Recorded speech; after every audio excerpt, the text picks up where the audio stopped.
Assalamualaikum warahmatullahi wabarakatuh. Alhamdulillah. Alhamdulillahi rabbil alamin. Assalatu wassalamu ala asrafil anbiya'i wal mursalin wa ala alihi wa ashabihi rasulillahi ajmain. Asyhadu an la ilaha illallah wa asyhadu anna Muhammadar Rasulullah. Allahumma salli ala Sayyidina Muhammad wa ala ali Sayyidina Muhammad, amma ba'd. Qala Allah Ta'ala fil Qur'anil Karim, a'udzu billahi minasy syaithanir rajim. Bismillahirrahmanirrahim. Qul huwallahu ahad, Allahus samad, lam yalid wa lam yulad wa lam yakul lahu kufuwan ahad. Shadaqallahu adzim. Kaum muslimin yang dirahmati oleh Allah Subhanahu wa taala.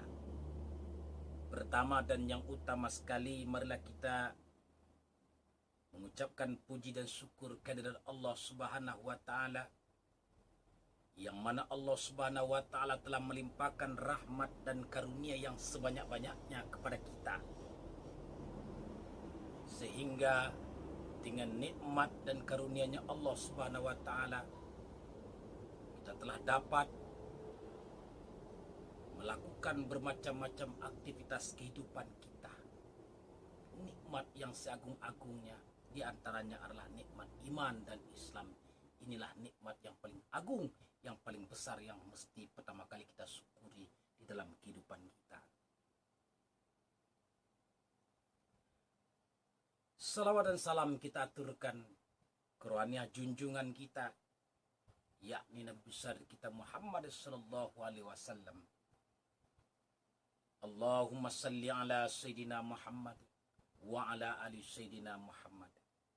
Mudah-mudahan dengan salawat itu kita tergolong menjadi umat yang mendapatkan syafaat di yaumil akhir nanti. Amin, amin, ya rabbal alamin.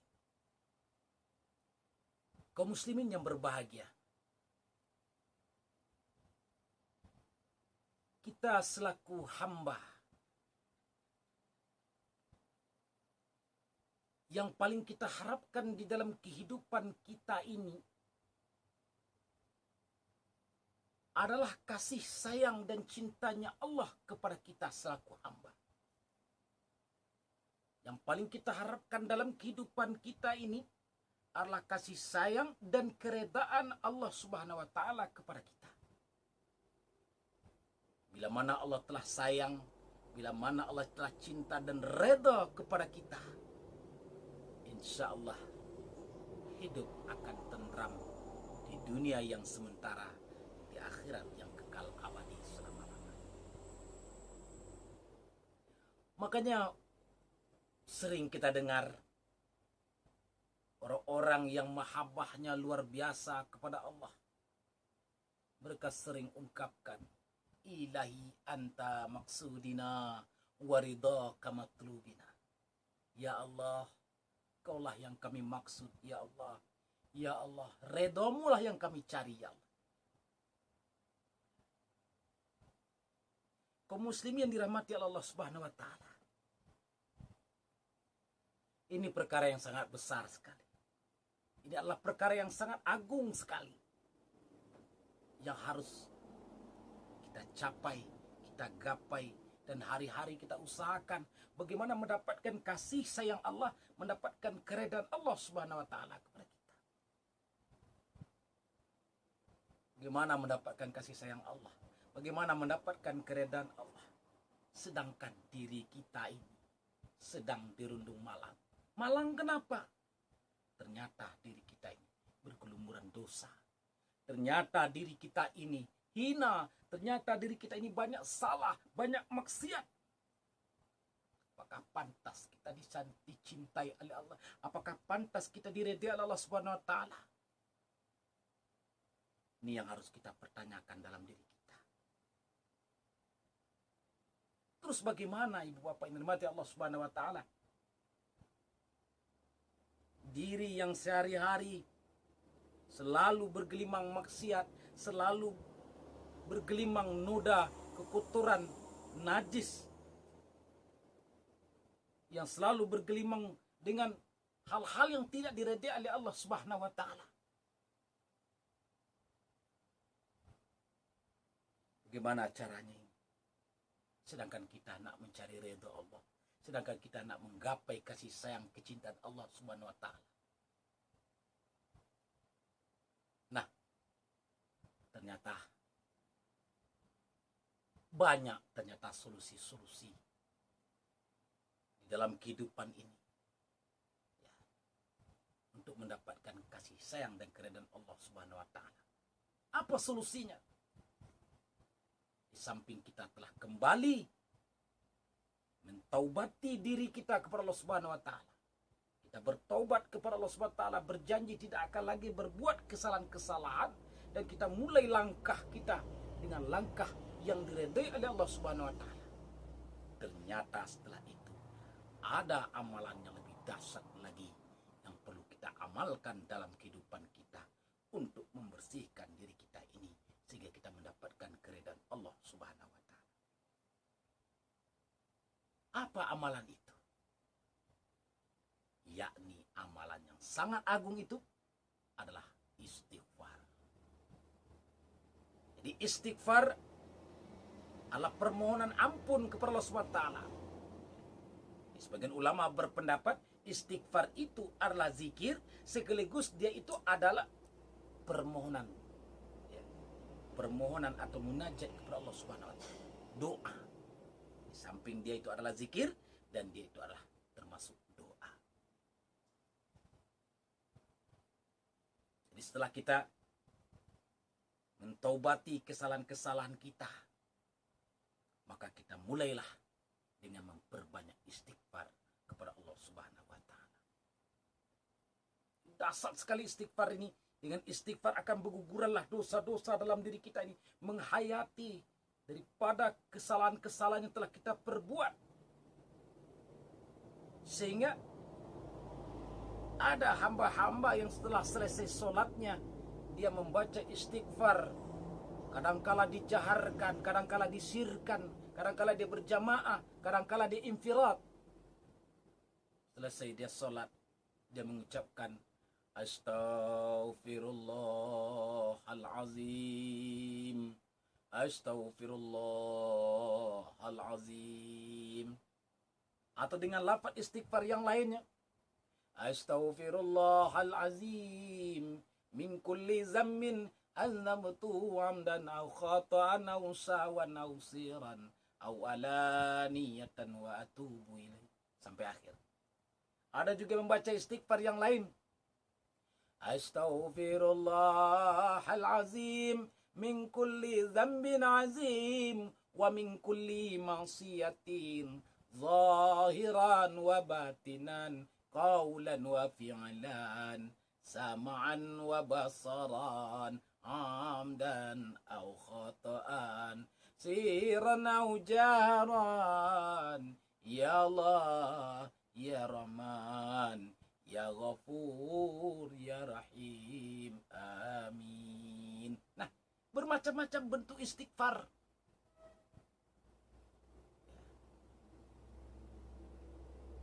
Inilah amalan yang sangat luar biasa sekali. Inilah amalan yang bisa menghantarkan doa-doa yang lain. Dan sekaligus dengan amalan istighfar ini, dengan ketulusan dan kesungguhan kita, merasa diri kita ini selama ini telah banyak berbuat salah, merasa dalam diri kita ini banyak kotor, dengan kita bermohon ampun, ampun ya Allah, ampun ya Allah, aku bertobat ya Allah, Astaghfirullahalazim, dengan kesungguhan jatuh air mata berdegup ke dalam hati, tidak ada lagi yang pengharapan diriku hanya Engkau ya Allah, tidak ada lagi sandaran diriku hanya Engkau ya Allah.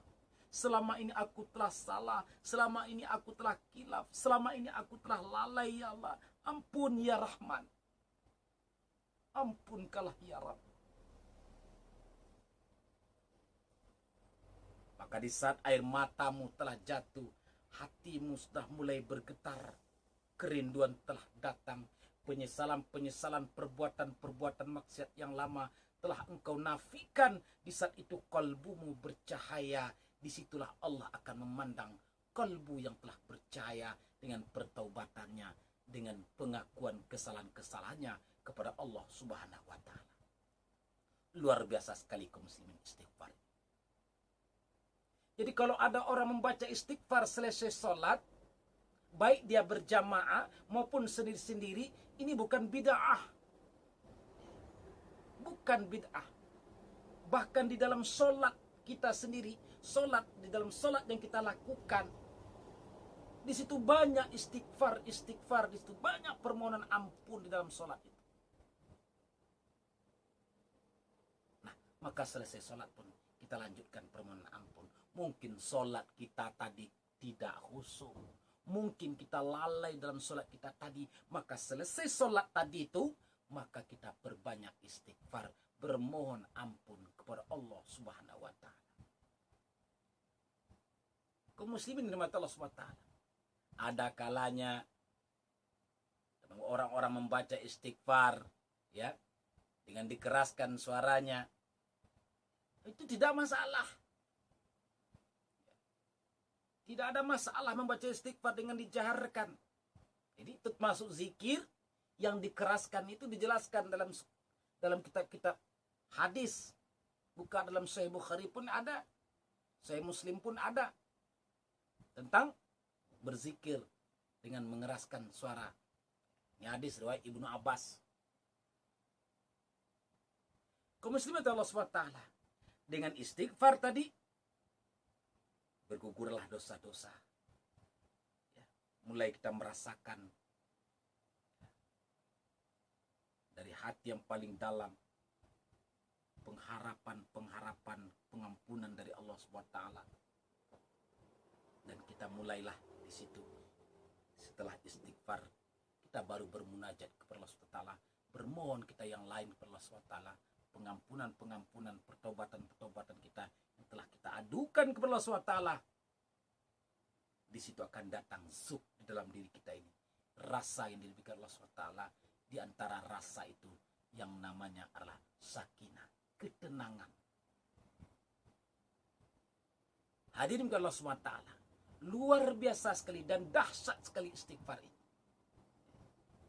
Jadi menjelang kita berdoa, usahakanlah beristighfar. Mohon ampun Allah SWT.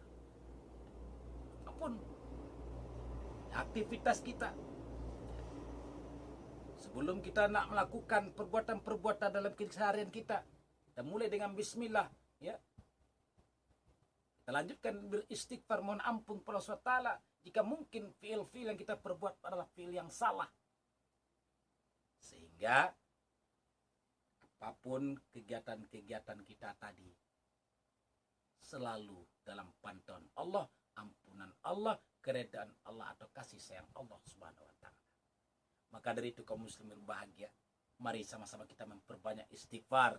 Mari kita memperbanyak mohon ampun kepada Allah Subhanahu wa Ta'ala. Karena sejatinya diri kita ini banyak berbuat salah. Kullu bani Adam khata'. Fa inna khairul khata'ina at-tawwabun. Setiap bani Adam itu banyak memiliki kesalahan. Ketahuilah, sebaik-baik orang yang salah adalah orang yang mau bertobat kepada Allah Subhanahu wa Ta'ala. Innallaha yuhibbut tawwabin wa yuhibbul mutatahhirin. Sesungguhnya Allah Subhanahu wa Ta'ala sangat cinta kepada orang yang bertobat, dan sangat cinta Allah itu kepada orang yang mensucikan diri mereka. Innallaha yuhibbut tawwabin wa yuhibbul mutatahhirin. Cintanya Allah sangat luar biasa, cinta kepada orang yang bertobat, dan sangat cinta Allah kepada orang yang mensucikan dirinya. Dengan apa kita sucikan? Tak lain dan tak bukan adalah dengan memperbanyak istighfar, mohon ampun kepada Allah Subhanahu wa Ta'ala. Kaum muslimin dirahmati Allah Subhanahu wa Ta'ala. Demikianlah pada kesempatan ini, mudah-mudahan